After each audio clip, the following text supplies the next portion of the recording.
From New York and on the new Hot 97 app, Ebro in the morning on Hot 97. Ebro, Laura, Rosenberg, give it up for Michael Rapaport one time. Mike Rap. My first time up here with you guys. Yo, man, so you're funny now. Oh, absolutely. No, you've been funny. Always, yeah. So when we see you on IG, yes, going off, yes, how much is comedy and how much is pure, unadulterated? Fuck this shit.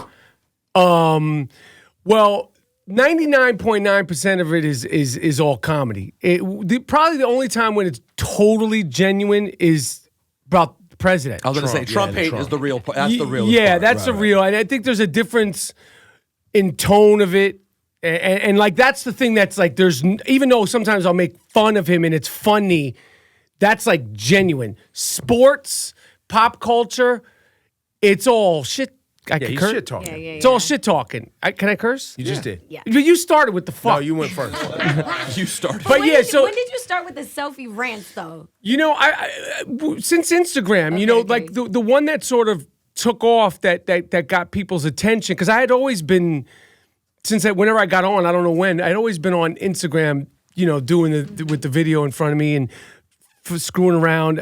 The one about Charlottesville, when the Charlottesville thing happened, those down there, that really was upsetting to me, but I didn't know it would go viral or anything like that. I was walking my dog, and I had made videos like that in the past about, you know, LeBron sucks, the Giants are this, the Jets are whatever. But that one, because it was social and the content, and it was sort of social, and I was serious, but it was also funny, and I was also shit talking in a social video. Right. For some reason, it just, and then like but it's, I've always been the same dude. Well, now you've been, you know, you've always had one thing or another going on, yes, right? You know, I mean, obviously we knew you in the beginning. He's an actor, as an actor.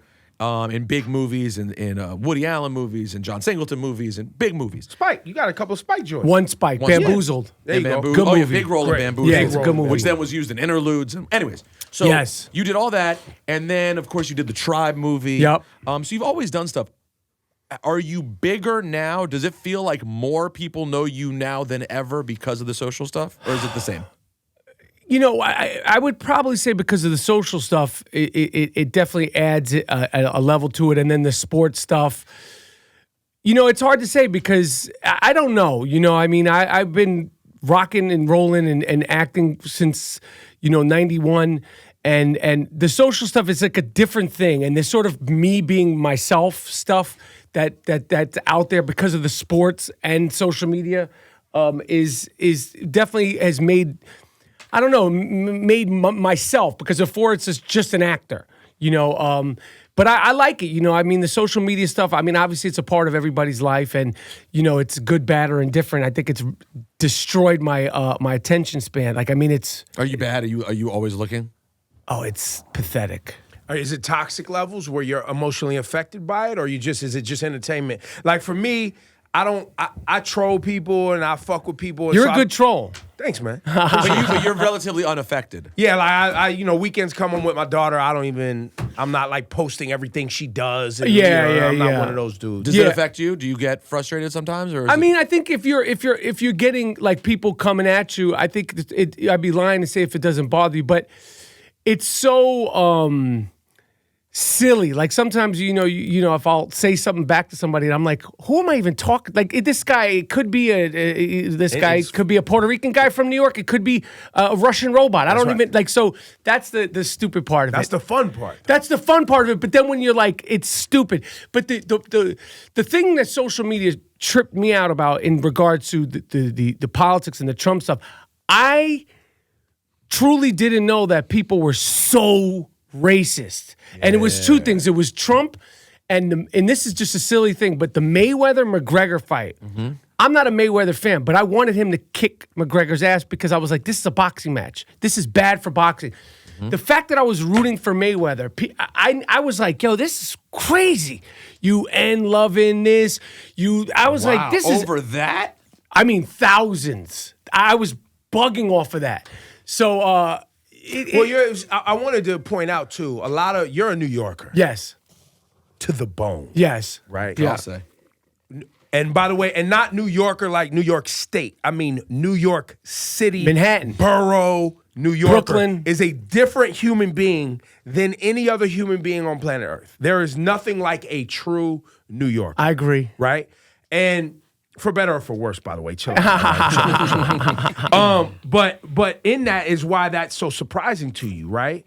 But now, as a New Yorker, and I'm not born here, but have lived here now 16 years, there is racism that exists here, but it's not that type of racism. Not you and loving. No. Yeah, there's courses. There's racism. classism and there's other. There's all that, and Yeah. and you got the Howard Beach. I grew. You grew up right in the thick of it when racial stuff here was pretty real in New York. Oh yeah, but absolutely in the 80s, like Howard Beach and the Central Park Five were things that were part of my teen years, and Howard Beach being the most famous, if you say infamous situation. I mean that was crazy, but for me, the way I grew up in New York, it was all basketball and hip hop, and really, there was. Street rules and behavior rules are very clear. Like for me, for somebody I've always been disruptive. I've always gotten in trouble. I've always been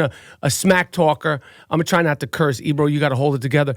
But I've always been a smack talker. But when you're out in the streets and you're playing ball and you're around real people, the rules are very clear, and I like that. I liked that those rules were very clear, and they didn't need to really even be explained. They were clear. So that's why I think, amongst other things, at such a young age, I gravitated towards that. But yeah, the racism. But I just didn't. I'm telling you that stuff with that McGregor fight. I was inundated.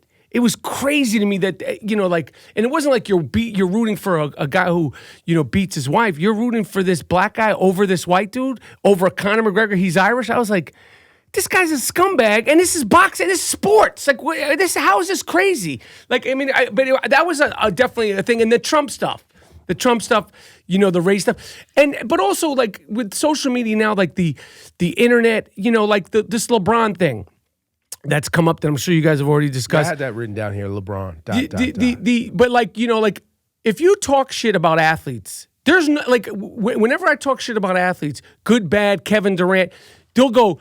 You hate black people. I'm like, if you love sports and you're gonna talk shit about athletes, whether I talk shit about Tom Brady, LeBron, but the sports stuff. I mean, obviously the LeBron thing with the China is different, but sports, it's like I got in Kevin Durant because he was up here the other day and he was dissing the Knicks, and someone said he didn't diss the Knicks. He just told the truth. No, he dissed the Knicks. He dissed the Knicks. The Knicks ain't cool, man. The Knicks ain't cool. Listen to me, Ebro. I knew this. I didn't know it was going to come up so early. And don't egg him on. He's like, yeah, go ahead. Listen, check this out. First of all, KD, and I like KD. No, talk to me. Don't talk to KD. No. I've been shitting on the Knicks for years. I know. Right here. I got you. You know why? I need the call-in number for when you're live. Let me tell you something, Ebro. First of all, KD, why you doing interviews? You ain't playing this year, Duke. Stay in the hyperbolic chamber. You might as well hit him with the baby paw. Yo, stay in the hyperbolic chamber. Get your blood spun. Why are you doing interviews? Let the next man thrive. Your point guard should be here, Kyrie. You have no business. They're working. Are you doing it to keep your name out there? We're not forgetting about you. Working. He's an ambassador for the team that runs the city right now. Now you're not running what? Running what? Yo, they're not. Yo, they're gonna take a step back because Kyrie doesn't make anyone around him better. He's too busy on his flat earth theories and all that. He's a magical point guard. We all love him. I'm not going to say he's not sick. Leadership problems. Yeah. Major issues. As a Celtics fan, I was not pleased with, and I love Kyrie personally. I was not pleased with how that played out, though. Terrible. But maybe he learned, man. He ain't learned anything. He plays one way. Well, speaking of learning, let's talk about your owner. How come your owner on the Knicks ain't paying attention, reading the tea leaves, man? Yo, he's taking advantage. Yo, you get played as a Knicks fan? You think I'm going to sit here and defend Dolan? I mean, you're defending the Knicks? No, I'm going to defend the Knicks because I'm a New Yorker. But I'm not going to sit here and defend. There's another team in New York, in Brooklyn. Yo, listen, they haven't done anything. No disrespect to Brooklyn. No disrespect to the borough. They haven't done anything. And they're not going to do anything. What have the Knicks done? The Knicks haven't done anything. That's what. But Ebro, I'm very aware of the deficiencies. Nobody even wants to wear Knicks gear anymore. You're bugging. You're bugging. They wear Brooklyn. You're bugging. Knicks fans wear Brooklyn clothes. No, all day. You're tripping. All day. Now you're trolling. Now, Don't listen to this guy. Brooklyn hat. in your closet and you're a Knicks fan because you like how it looks. No, listen. Such a The fact troll. that you guys let him off the hook, I had to say, well, Rosenberg, Ebro, they let that slide. I have to pick up the phone, No, and I I had to co-signed it. No, I did. Yeah, and you know what? I should have threw you in the rant. And if he comes back up here talking greasy, I'm going to be like, Ebro, the fact that you let him come up here, you're going to get it too. Yo, New York is changing, bro. New York the is- gentrification. It's all new cha- teams. You can't new take what's in our buildings, blood. New We're buildings. Knicks People fans. are moving out, man. We're Knicks fans. New York is leaving New York. No it's doubt. a new time. No doubt. But Manhattan, don't talk about the Knicks. You made a choice to go to Brooklyn. You were strongly considering, because word to Kleinman, everybody in Manhattan last year, this time, he's coming to New York. I heard he's coming to New York. Word to Kleinman, he's coming to New York. He's coming to New York, right?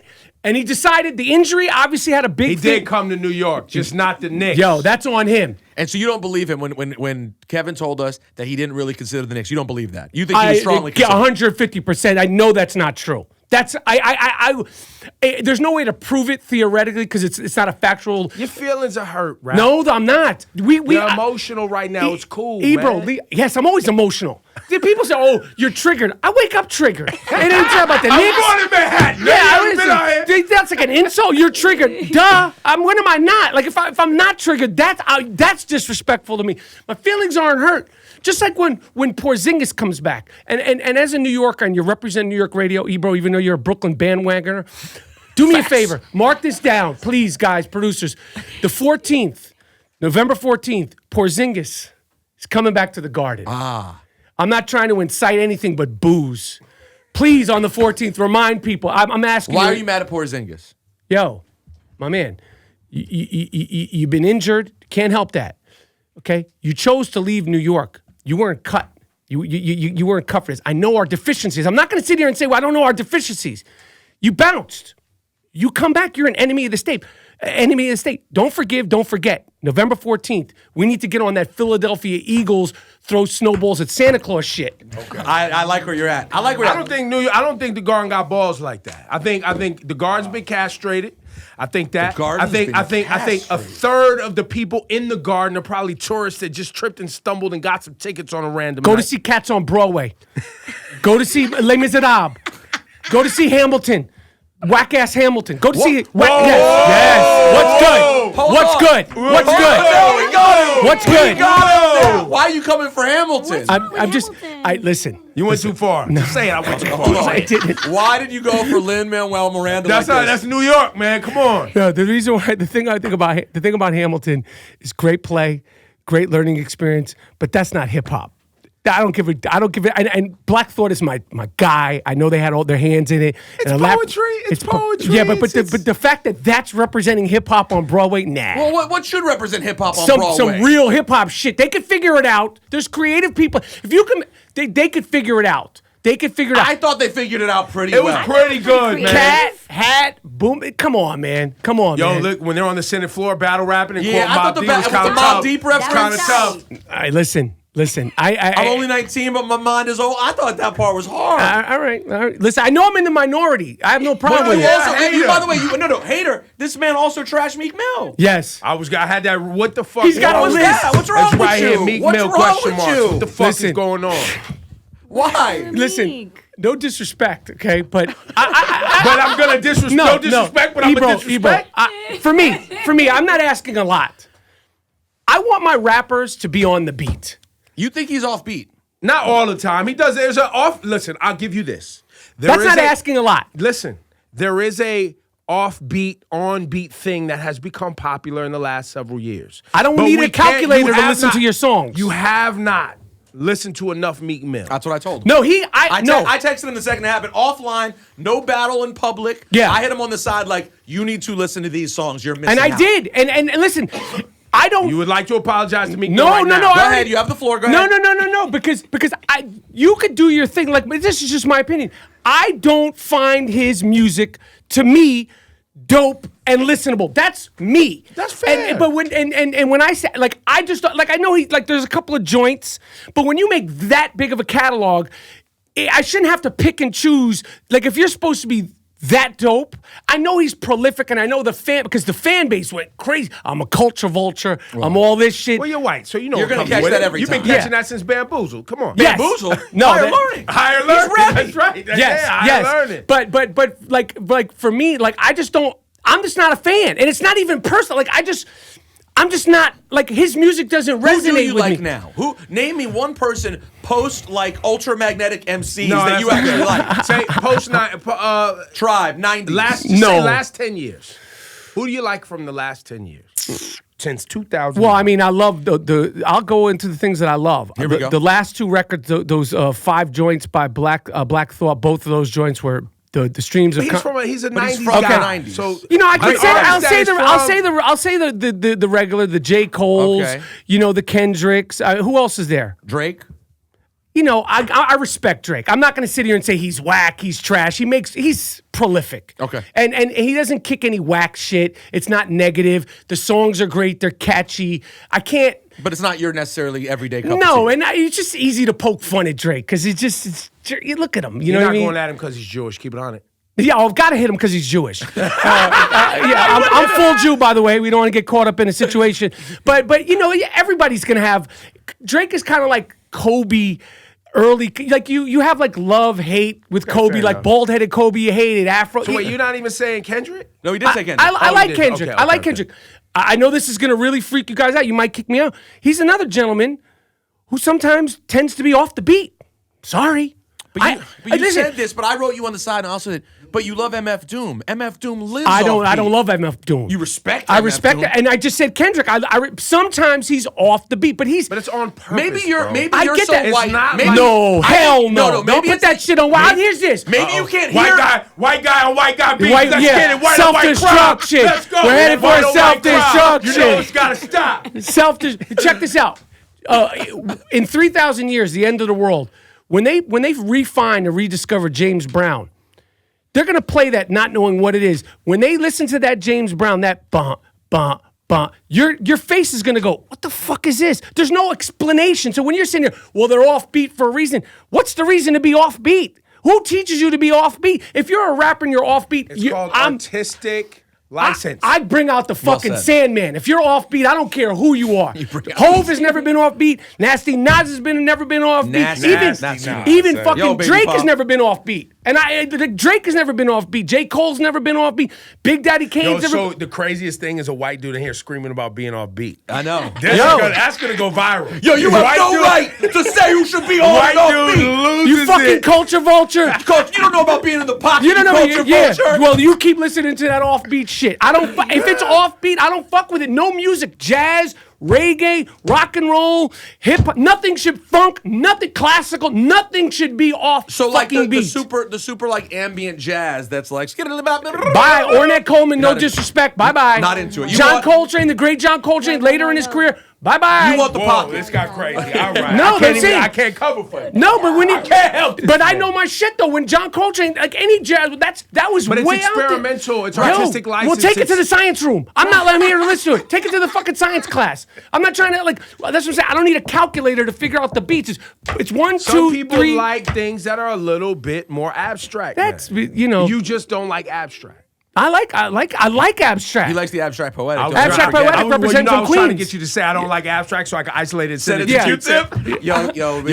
Rapaport rap, came for you, really? son. Abstract. Yeah, you don't like. I'm Yo, dissing. did Tip end up? Were they happy with the movie? Yes. Listen, the If stuff. you have not seen the Tribe documentary, this guy Yeah, go see it. did a You know, great job. we went through it. I've known Q-Tip before I made Beats, Rhymes, in Life. We've been friends. That played out how it played out. I understand why. He understands why I stood in there. We've continued to be friends. We're actually better friends now. The group means so much to so many people. And any group, I don't think... I understood why he was upset. He understood why I was upset. At the end of the day, with the passing of the great Phife Dawg, the 5-foot assassin, the funky diabetic, I think we were all happy that we were able to get the movie done and to keep that stuff on record, because Tribe is one of the most important music groups of any genre of the last 30 years. So And for you to do that movie and see the ups and downs, And I remember I was there for some of them, like the Rock the Bells, where they really got into it. I was hosting that Rock the Bells. Not any more than anyone else. What, the way they got into it? Yeah, but No, for sure. It was the way family gets into it. And it was just because it was Tribe. But then to have them come back and make the album they made. That album was Can great, you believe man. that happened? That album is Incredible. it's incredible, and there's parts of that album that are hard to listen to, and it was such a pleasure to hear Fife again. But there's a lot of emotion in that record, you know, and from all of them, you know, you could hear it in the newer stuff. You knew the stuff that was written before. You could just tell, and Tip and Jerobi and Ali, you could hear it in the songs. You could hear them recording after it happened, and I just adore that group. And I'm glad they made the record. I'm glad the record got the respect it deserves. And you know, it's the end of something important, you know, with Tribe Called Quest. But that movie and Tip and Jerobi and Ali, you know, there was dysfunction within the group, but it was nothing to be ashamed of. Right. And I think just that's what they were trying to hang on to, because they wanted people, they separate the group and themselves. So that was what it was. And I love those guys, and I'm glad they let me make the movie. I really am. In all your years in and around entertainment, people may or may not know that your mom was on the radio. She actually wasn't. My mother, Oh, no. It's Wikipedia. My father. Your father, I'm sorry. My father was the general manager of KTU. WKTU which Disco. became Hot 97. Yes, he was in the 70s. My father was the manager of WKTU, was Mellow 92. In 78, 79, he was the decision maker that said, we're going to go to disco. They went from the bottom of the charts to the top of the charts. This is when we had television commercials, right. And it went WKTU Disco 92, and it took off. In 79, you know, he brought home a promotional copy of Sugar Hill Gang's Rapper's Delight. It was in an orange cover, and he said, this is called rap music. It's going to be a big deal. And I was 9. We were done. That record, and then he started bringing home Grandmaster Flash. He brought home Treacherous. I mean, we were done. We were finished. But you know, the radio station, you know, when there was turntables, we'd come in and they'd be like, you can't come over here because you put the needle on the record. Don't bump it. Yeah, it Yeah, was, that's you know, crazy yeah. that you were around for that. Yeah. And that your dad put you on to hip hop is fascinating. In 1979. We still have the promotional copy. It was like, you know, it was like a whole new world for the whole world, for everybody. And where exactly were you living at this point? In Manhattan. Where? On the east side, York Avenue, 77th Street. Oh, okay, all the way up. All the way east, like by the park. Yeah, by John Jay Park. What's up there now? Hospitals and shit. I mean, No. There's a neighborhood there on York. Oh, yeah, father's my still aunt lives back. up there. Yeah. Yeah, my father still lives over there. I mean, it's a very residential neighborhood, but it's chill. I mean, it's cool. And where'd you go to high school? I graduated from Martin Luther King High School in Manhattan. Before that, I went to Erasmus Hall High School. I changed. Fuck you, Culture Vulture. You don't get to go to Martin Luther King High School. Yeah, Martin Luther King High School. There's no one from Martin Luther King High School that would call me Culture Vulture, because there's anybody that and Erasmus Hall were. It was a wild. Those are wild schools. Well, it was just real out there at the time. Oh my God, it was fucking. Manhattan? What year did you graduate? I graduated from 89, January of 89. So 88, 89, 87 So was. straight up 80s Manhattan. Erasmus Hall was dope. I was in school with special ed. I got it made. But you were in school with him at that time? At Erasmus Hall, yeah. You remember his record coming out? Like, I left, and then the next year's record came out, and yeah, I mean, it was, you know, like, and it was huge, and he was so fucking young. Did Special Ed get girls in real life, though? Do you remember that? I'm sure he did. I can't say that, like, you know, I could vouch or not, but I'm sure he did. He had the straight hair. Did he have a dog with a solid gold bone? Yes. Okay, real he quick. came to school every day with a dog with a solid. That was a factual thing. The girls he might have exaggerated, but the solid gold By the bone. way, phenomenal ad lib there. And I got to ask you this. Can you be the one to intercede and settle the problems between MC Search and Pete Nice? I think this is a great Oh, opportunity. did you hear this? Do you know they're beefing? Are they beefing? Yes. So What's the beef about? Oh, it's a it long really story. What happened? It's Lord Sear. It's really Lord Oh, Sears. I really heard Lord about Sear's this. fault. I didn't hear about He Pete told Knight. a half-ass story With Rakim. about Rakim and really Writing lyrics. Search being asked by Leor to write something for Rakim to probably speed up and conclude an album. Rakim was basically like, yo, Search, I'll punch you in the face if you ever tell people that you wrote I love some you, shit. though. He said, I love you. He said, I love you. But But I Search will punch you. claims, I never said I wrote something. I You will was enjoy. asked. By the way, you will enjoy the audio just because hearing Rakim in Rakim's voice, be like, "Yo, I love you, but I will punch you in the face," is one of the greatest pieces of audio of all See, time. that's not the part I love. What did you like? I love Pete Nice and Search claiming that they don't know one another anymore and Search calling Pete Nice a Trump supporter. It's incredible. They need you, man. Where's the audio, man? We have it, right? That was a piece. That was a stitched together group, though. Those guys. Third base? Yeah, I mean, I don't think they were ever really that close. I think it was like they were put together. You know what I mean? Because that's why it lasted so shortly. I don't think they were ever. You don't think they were really close like that? No, Pete and Daddy Rich were close, and then not Search. Yeah, and I think because Search was, I used to see the funny thing. Like me and Search knew each other before we knew each other because we were literally in the clubs, Union Square, Latin Quarters, the only two white people. And I knew he was Jewish. He had the big bifocal glasses. He had the 8-ball jacket. And then we met because Search did the musical on my first film, Zebrahead, which Nas. Of course, I forgot halftime. He executive produced the whole thing. And so that was like we had like I know you, yeah. Yo, if you went in a time machine, and I woke up in a time machine, and I woke up and I was all of a sudden in the club in 1986 in New York, I feel like I'd look around in the crowd and I'd see two white people and I'd be like, holy shit, it's Mike Rapaport and MC Search. Like, that's what I would expect at that time. And both of us, white. Not like, yo, is he white, Spanish? No. White, Jews in the spot. So, but Search And you're is very white for a Jew. And you're as white a Jew as I will you'll say see. that Search's skin is a little whiter than mine. No disrespect to MC now Search. you're gonna have beef with MC Yeah, Search. he's gonna have beef. More white on white crime. Yeah, more Self-destruction. Yeah, we need to do a self-destruction. That'll how we bring back Pete Nice and Search. The white on white crime. But yes, I mean, it's. I don't think that group was ever that close. And you hate to see it happen, especially to an all-white rap group. It's terrible. It's just terrible. Yo, you can see Mike Rapaport at Caroline's all weekend long. We should do this more regularly. The next time you hear us talk shit that you're mad about, I'll have to call in and like, yo, Ebro, if you even let KD come up here and talk greasy. Oh, no. Next, what I wanted him to do. This is what I really wanted him to do. I wanted him to come up and play records in New York, Brooklyn only joints. just take a shit on them. I just wanted to be like, yo, New York City, you know what it is. Nothing from Manhattan, nothing in the outer boroughs, just Brooklyn. Just Brooklyn. Yeah, all right. Thanks, Let me ask you guys a question real quick, because you guys are 2 steps ahead of me with the new stuff. You asked me about the new stuff. I love Benny the Butcher and all that Griselda, Of course you do. Buffalo stuff. Phenomenal. Yeah, that's grimy. What am I missing? What's on beat that I should be missing? Hit me to the YBN hit. Corday album, you like that? I think you would like Dave East, too. I like Dave East. I like Dave East. You fuck with Dave East. There's a lot of shit. I'll make you a playlist. There's a lot of stuff you'd like. Please do. Oh, you don't fuck with Pro Era at all? Yeah, you fuck with Joey Badass. Oh yes, I CJ fuck with Fly Joey. has Yes, a new record. yes. Flatbush Zombies. Flatbush Yes, Zombies. Zombies are a little out there, but I fuck with Badass. Underachievers. I think you fuck with I don't know the Underachievers. underachievers. I don't even know these. I've given up. You're old.